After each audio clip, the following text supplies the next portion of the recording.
దేవునికి మహిమ. మీ అందరికీ మరణాత. ప్రభునందు ప్రియ దేవుని బిడ్డలారా, దేవుని సంగమా, బాగున్నారా? మీ అందరూ సంతోషము సమాధానముతో ఉన్నారని, ఈ దినమంతా మీ ప్రయాణములు, మీ ఆలోచనలు, మీ తలంపులు, మీ క్రియలు అన్నీ నెరవేర్చుకుని ఈ సాయంకాల సమయంలో దేవుని సన్నిధికి చేరువచ్చిన మీ అందరకు ప్రభు పేరట వందనాలు. మరణాత. ప్రియులారా, ఈ సాయంకాల సమయంలో దేవుని వాక్యం చేరుట, దేవుని యొద్దకు చేరుట, ఎలా చేరాలి, దేనివల్ల చేరగలం? దావీదు గారు దేవుని యొక్క సన్నిధిలో చేరాడు.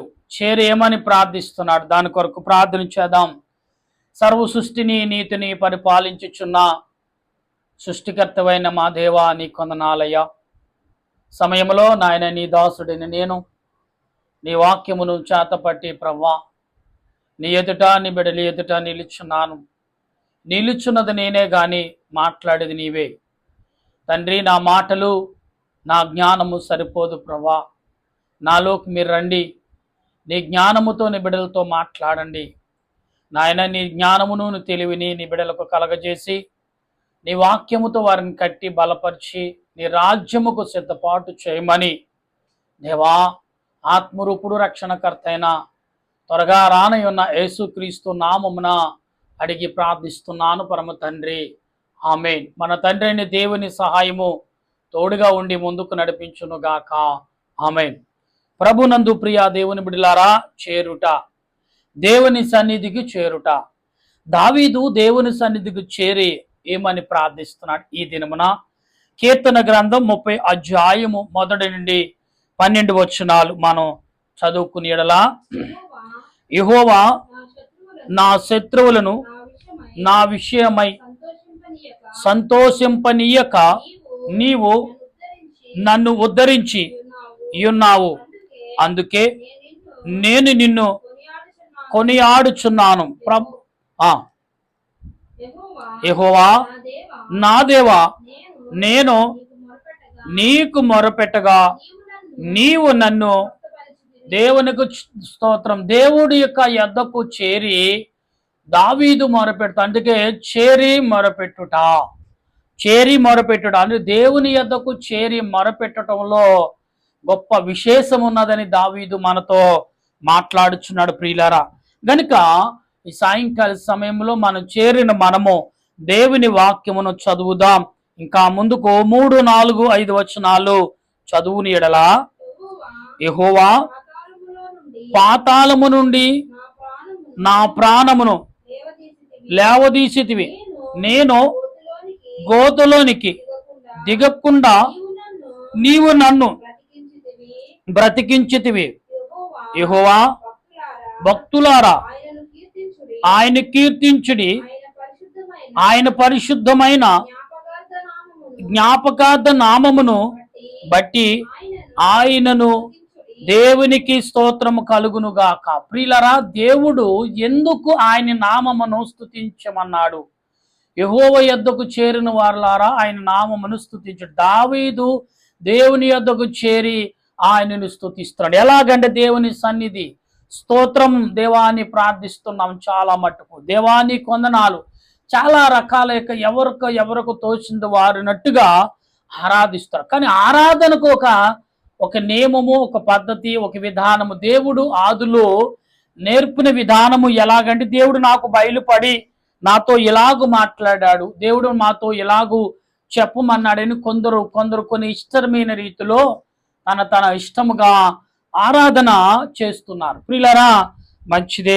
కొందరు పాటల రూపంలో చేస్తారు, కొందరు క్రమం రూపంలో ఆరాధన జరుపుతూ ఉంటారు. అయితే ప్రియులారా, ఆరాధన చాలా ప్రాముఖ్యమైనది. దేవునిని ఆరాధించటం, దేవునిని స్తుతించడం, దేవునిని గణపరచడం, దేవుని కొనియాడటం అనేది ప్రాముఖ్యత. అది మొదట నువ్వు చేసినప్పుడు దేవుడు నీ వద్దకు రావాలో లేదు. దేవదూతలు స్తుతించినప్పుడు యేసుక్రీస్తు ప్రభు తన సింహాసనాన్ని దేవదేవుడు ఆ సింహాసన అరిస్ట్ అంటే ధరించుకున్నటువంటి సమయంలో దేవుడు వచ్చే సమయంలో దూతలు గొప్ప గానములతో ఆయనను కీర్తిస్తారు.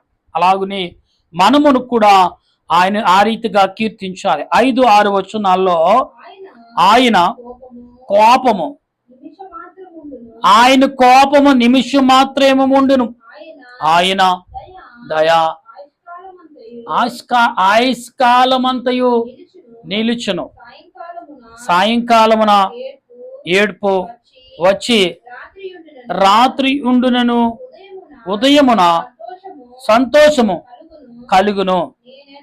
నేనెన్నడును కదలని నా క్షేమ కాలమున దేవునికి మహిమ కలుగును గాక. ప్రియులారా, దావీదు తన కార్యములో మనుషులు అనుకున్నది కదే ఆయన దేవుని సన్నిధికి వచ్చి చేరి వచ్చుట, దేవుని సన్నిధిలో ప్రార్థించుట అనేకమైన మార్మలు. కానీ ఇక్కడ చేరి వచ్చి దేవునిని స్తుతిస్తున్నాడు. ప్రియులారా, ఈ స్తుతులు ఎంత ఘనముగా ఉన్నాయి అని దావీదు కీర్తనలో మనము ఎరువుగా చదువుతున్నప్పుడు దావీదు గారు చెప్తున్న మాటలు, ఆయన ఏ రీతిగా స్తుతించాడు, ఏ రీతిగా ఆరాధించాడు, ఏ రీతిగా దేవునిని ఘనపరిచాడు అని చదివితే మరి 7-8 వచనాల్లో యెహోవా దయగలిగి నీవే నా పర్వతమును స్థిరపరిచితివి, నీ ముఖమును నీవు దాచుకున్నప్పుడు నేను చూసారా, దేవుడు తన ముఖమును దాచుకుంటే మానవుడికి వచ్చేది కలతే. ఇశ్రాయేలు ప్రజలకు సుమారు 430 సంవత్సరాలు కలత చెందారు, వినటానికి అవకాశం లేకుండా జీవించారు. దేవుడు వినలేదండి వారి మాట, గ్రహించలేదండి వారి మాట, ఆలకించలేదండి వారి మాట. చూడండి, తండ్రి పక్కనే ఉంటాడు కానీ వినడు, తండ్రి పక్కనే ఉంటాడు మాట్లాడు, తండ్రి పక్కనే ఉంటాడు పలకపోతే ఆ బిడ్డల పరిస్థితి ఎంత దారుణంగా, ఎంత దయాకరంగా ఈ లోకములేని మనం చూస్తే అర్థమవుతుంది ప్రియులారా.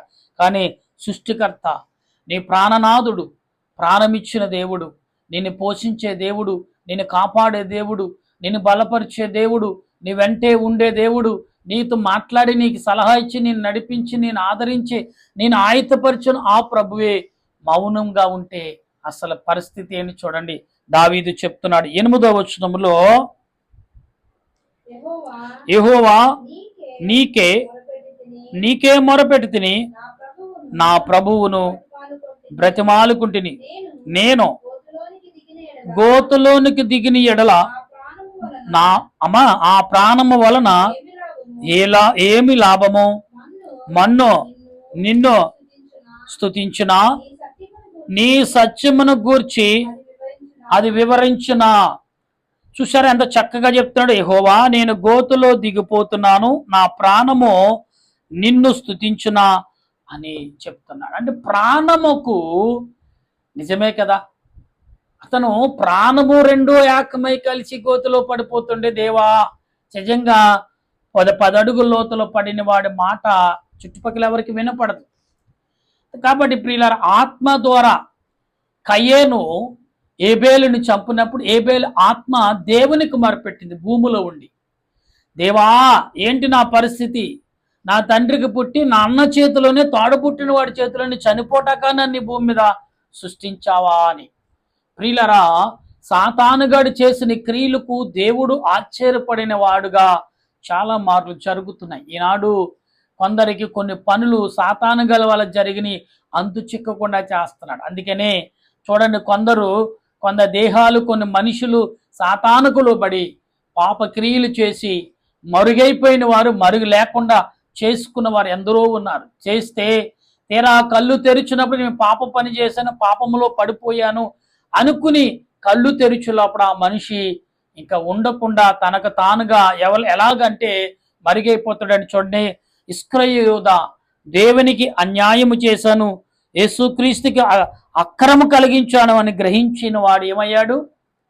చనిపోయాడు, మరుగైపోయాడు. ఈనాడు మాట్లాడకుండా కూడా అధికారం లేని మనిషిగా మారిపోయాడు. 8వ వచనంలో 9, యెహోవా ఆలకింపుము, నన్ను కరుణింపుము, యెహోవా నాకు సహాయుడవై ఉండుము. సహాయమై ఉండుము. నా ప్రాణము నా ప్రాణము మౌనముగా ఉండక అమ్మా మౌనముగా నా ప్రాణము మౌనముగా ఉండక కీర్తించినట్లు నిన్ను కీర్తించినట్లు అంగలార్పును అంగలార్పును నీవు నాట్యముగా నీవు నాట్యముగా మార్చియున్నావు. మార్చి ఉన్నావు. నీవు నీవు నా గోనె పట్ట నా గోని పట్ట విడిపించి విడిపించి సంతోష వస్త్రము సంతోష వస్త్రము నన్ను ధరింపజేసి ఉన్నావు. యెహోవా నా దేవా నిత్యము నేను నిన్ను దేవునికి మహిమ కలుగును గాక. ప్రభునందు ప్రియ దేవుని బిడ్డలారా, చూడండి, దావీదు దేవుని సన్నిధికి చేరి దేవునిని స్తుతించినప్పుడు దేవుడు తన కంఠస్వరం నశించిపోను అనుకున్నాడు. నా ప్రాణముకు లేదు అనుకున్నప్పుడు దేవునిని కీర్తించాడు. ఇంక లేను అనుకున్నప్పుడు నా వస్త్రాల దేన స్థితిలో ఉన్నప్పుడు దావీదు ఏం చేశాడు? దేవుడు తన గోను బట్ట వస్త్రాలు తీసివేసి విలువైన రాజు వస్త్రాలు అతనికి ఇచ్చాడు. ఇంత గొప్ప శక్తిమంతుడు, ఇంత గొప్ప కార్యము చేసేవారు ఎవరైనా భూలోకంలో ఉన్నారు అంటే అది దేవాది దేవుడని దావీదు గ్రహించాడు. నేను ఎన్నో ఘోరమైన పాపములు చేశాడు దావీదు. కళ్ళ ముందు జరిగిన పాపమును కూడా గద్దించలేక తోడబుట్టిన వారని గ్రహించి, రక్త సంబంధకులని గ్రహించి, పాపము చేసినా గాని దాన్ని శిక్ష వేసి శక్తి ఉండి కూడా వేయలేక నిరాశగా మిగిలిపోయాడు. కానీ పశ్చాత్తాపడి ఎప్పుడైతే దేవుని ఎదుట మాట్లాడుచుడు, ఈ మాటలన్నీ కూడా మనం చదువుతున్న ఈ మాటలన్నీ కూడా మరి కేవలం యవన కాలంలో ఉండి దేవుని స్తుతించే మాటలే. ఇంకా రాబోయే దినాల్లో మనం చాలా కఠినమైన మాటలు, దావీదు చేసిన పాపక్రియలు చూసుకుంటే మనకే అసహాయం వేస్తుందేమో. కానీ ఆఖరికి వెళ్ళే కొలది, కీర్తన గ్రంథం ముగిచే కొలది ఎంత అనుభూతి, తన పాపమును తన క్రియలను దేవుడు ఎలాగూ లెక్కించాడు అంటే, ఏమంటే తన చేసిన స్తుతులు కానీ ఆరాధన కానీ పాపములు నిలవలేకపోని అంట.